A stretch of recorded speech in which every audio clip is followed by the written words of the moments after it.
배터리 양산 총력 나선 테슬라, 건식 전극에 집중하는 이유는 최근 외신으로부터 테슬라가 올해까지 4680 원통형 배터리 성능과 비용 개선을 위한 개발에 총력을 다하겠다는 소식이 나왔습니다.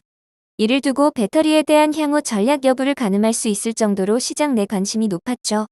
이 공급망에 포함된 우리 기업이 테슬라의 4680 배터리와 직간접적 영향이 있는 상황이기도 합니다.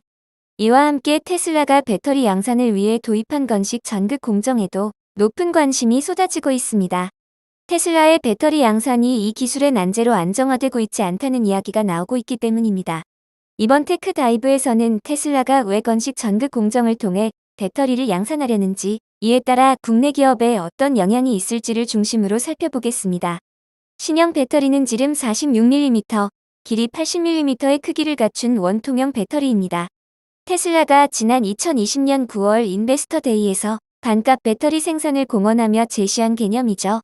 커다란 크기에 걸맞게 기존 전기차용으로 탑재해온 1865, 2170 규격 대비 에너지 용량이 4에서 5배 높고 출력도 6배가량 높을 것으로 예상되고 있습니다. 또한 원통형 배터리가 탑재되는 팩 내 불용 공간을 크게 줄이고 탑재 셀 수량을 줄여 가격적 이점도 클 것으로 기대받는 중입니다. 4680 배터리가 등장하게 된 가장 큰 이유는 비싼 배터리 가격 때문입니다. 전기차용 배터리를 제조하는 기업이 소수인데다 양산을 위한 투자 비용도 막대한 탓이었죠. 또 2010년대에는 낮은 배터리 에너지 밀도가 걸림돌로 작용한 탓에 이를 개선한 각형 파우치형 제품의 수요가 더욱 높았습니다. 수요가 공급을 초과하는 시점에서는 가격 주도권도 배터리 셀 제조사에게로 넘어갔고요. 배터리 셀 제조사들의 양산 라인 구축이 대규모로 이뤄지지 않는 이상 규모의 경제에 따른 배터리 가격 하락을 기대하기 어려웠던 겁니다. 테슬라는 당시 전기차용으로 부적합하다고 평가받는 원통형 배터리를 가장 먼저 도입했습니다. 자체 셀의 에너지 밀도가 탑 폼팩터 대비 낮고 팩 내부 불용 공간도 많았지만 가격적 이점이 크다는 판단 때문이었습니다. 실제로 그 판단은 주요하게 작용했습니다. 배터리의 하이니켈화가 이뤄지면서 낮은 에너지 밀도의 단점은 일정 부분 상쇄됐고 와인딩 방식의 빠른 생산성은 가격적인 이점을 가져왔습니다. 이때 테슬라는 원통형 배터리가 전기차 시장에서 강점을 발휘할 수 있다는 것을 증명하게 됐죠. 신규 배터리 역시 원통형 규격이 시장에 가져온 이점을 연장하고자 하는 취지에서 개발된 겁니다. 단점으로 꼽히는 불용 공간 및 낮은 밀도로 인한 에너지 용량은 대형화로 극복하고 전극을 말아넣는 방식의 빠른 생산 공정은 유지하겠다는 의도죠. 또 당시 함께 연구가 되고 있던 셀2팩 방식이 적용된다면 원통형 배터리의 가격적 이점은 더욱 커지게 될 겁니다. 배터리 업계는 건식 전극 공정 테슬라가 4680 배터리의 가격적 이점을 최대한 살리기 위해 도입한 것으로 해석하고 있습니다.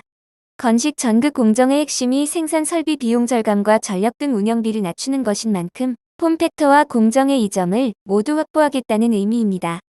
습식 전극을 적용한 배터리 생산 공정의 가장 큰 생산 비용을 차지하는 파트 중 하나는 코팅한 전극을 건조하는 라인입니다. 급판에 코팅한 전극 슬러리를 말리기 위해 매우 길고 큰 장비가 필요할 뿐더러 이에 활용하는 열풍 대류 건조 방식이 전력을 극심하게 소모하는 탓에 공간 비용적 단점이 크죠. 반면 건식 전극 공정은 양음극 활물질과 바인더, 도전제를 파우더 형태로 만들고 코팅하기 때문에 별도의 건조 과정이 없습니다. 원통형 배터리의 생산성 이점과 별개로 비용을 절감할 수 있는 핵심 파트가 되는 셈이죠. 건식 전극 공정이 습식 대비 기술적인 이점을 가져올 수 있다는 것도 고려됐을 겁니다. 습식 전극 공정에서는 건조하는 과정에서 200도씨가 넘는 고온이 발생하는데 이 과정에서 일부 물질이 녹으면 도전제 바인더가 활물질과 분리될 수 있습니다.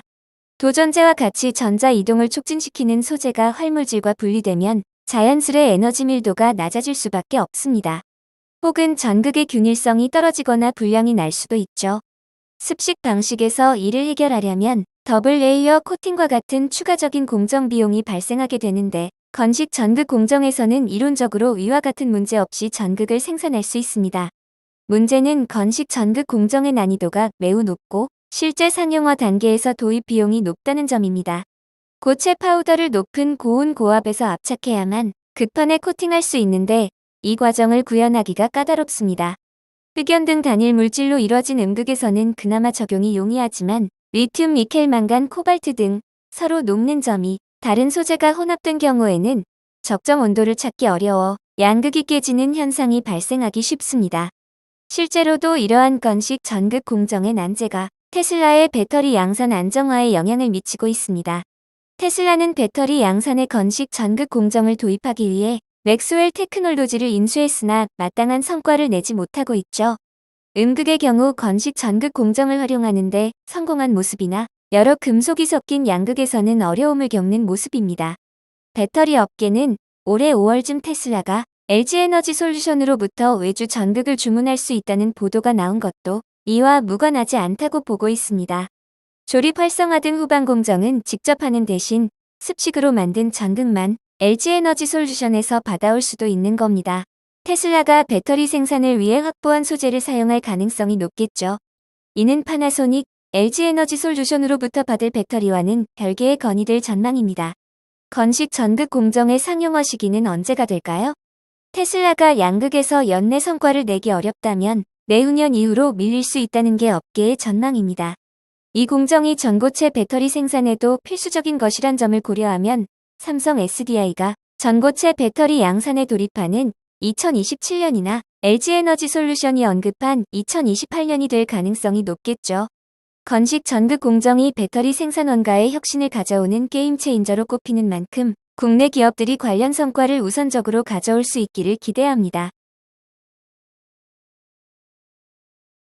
리비안, 차세대 R2 충전 포트 위치 바꾼다. 운전석 뒷자리로. 전기차 제조사 리비안이 출시 예정인 R2 모델의 충전 포트 위치를 변경한다고 전기차 매체 인사이드 EV가 전했다. 리비안 포럼 포스터에 따르면 리비안 측은 캘리포니아 패서디나에 위치한 리비안 스페이스에서 열린 R2 및 R3X 전시회에서 이 같은 변경 소식을 전했다. 리비안 대변인은 충전기 도어를 R2의 뒷좌석 운전석 쪽에 배치할 것이라며 앞으로 R2에 대한 더 많은 정보와 사양을 공유할 수 있기를 기대한다라고 말했다. 이는 테슬라의 슈퍼차징 네트워크를 활용하게 되면서 충전기와 케이블의 배치 문제를 해결하기 위한 것으로 보인다. 리비안은 원래 R2 모델의 충전 포트를 뒷좌석 조수석 쪽에 배치할 계획이었으나 이번 결정으로 충전 포트를 운전석 쪽에 적용한다. 앞서 제프 하무드 리비안 최고 디자인 책임자는 원래의 충전 위치는 의도적인 것이며 리비안이 SUV를 판매할 계획인 유럽에서는 길가에 주차하면서 충전하는 것이 일반적이기 때문에 이를 더 잘 수용하기 위한 것이라고 말한 바 있다. 하무드는 우리는 유럽과 같은 왼손잡이 국가에서 사람들이 차를 충전하는 모습을 많이 봤는데 모두 충전 포트가 있는 반대편으로 이동하기 위해 후드에 충전 케이블을 감고 있었다. 당사는 이 같은 불편한 문제를 해결하고 싶었다라고 부연했다. 한편 리비안은 오는 2026년 상반기 R2를 출시할 계획이며 이어서 R3X 모델을 출시할 예정이다. 리비안은 충전 포트 위치, 변경 여부를 향후 다른 모델에도 적용할지에 대해서는 아직 밝히지 않았다. 중국 샤오펑 4천만원 미만 모나 플래그십 모델 M3 생산 돌입. 중국 전기차 제조사 샤오펑이 모나의 플래그십 모델 M3의 생산을 시작했다고 전기차 매체 클린테크니카가 보도했다. M3은 샤오펑의 새로운 모나 라인업의 첫 번째 모델로 이달 말부터 배송이 시작될 예정이다. 차량은 140kW와 160kW의 두 가지 싱글 모터 버전이 있으며 배터리는 비아디의 핀드림스 배터리를 사용한다. 모나 M3에는 공력 성능을 최대한으로 끌어내기 위한 디자인이 채용됐다. 액티브 그릴을 적용해 속도에 따라 개폐를 자동 조정함으로써 공기역학의 최적화와 냉각의 밸런스를 취하고 있다. 앞서 샤오펑은 모나 브랜드의 인공지능 기술에 초점을 맞춘 배터리 전기차 M3이 동급 최강의 스마트 드라이빙 기능을 제공할 것이라고 강조한 바 있다. 가격은 20만 위안 미만으로 책정됐다.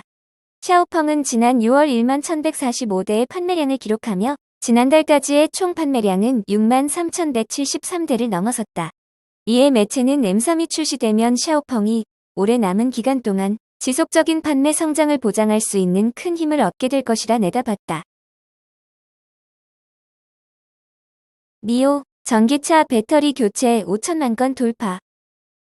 중국 전기차 제조사 니오가 배터리 스왑 기술을 통해 누적 5천만 건의 배터리 교체를 달성했다고 전기차 매체 일렉트랙이 전했다. 니오가 첫 1,000만 스왑을 달성하는 데는 4년이 걸렸으며 그 수치를 2배로 늘리는 데는 9개월 3천만 수압을 돌파하는 데는 6개월이 걸렸다. 현재까지 5천만 번의 배터리 수압을 달성했으며 그 수는 계속 늘어나고 있다. 니오의 배터리 수압 시스템은 전기차 운전자에게 총 26억 2천만 킬로와트시의 누적 전력을 제공했으며 이는 131만 가구 이상의 1년 동안 전력을 공급할 수 있는 양이다. 또한 배터리 수압을 통해 전기차 운전자들이 28억 5천만 분 이상을 절약할 수 있었다. 현재 니오의 중국 네트워크에는 하루 평균 7만 9천 건의 수압을 완료하는 2,464개의 수압 스테이션이 있다.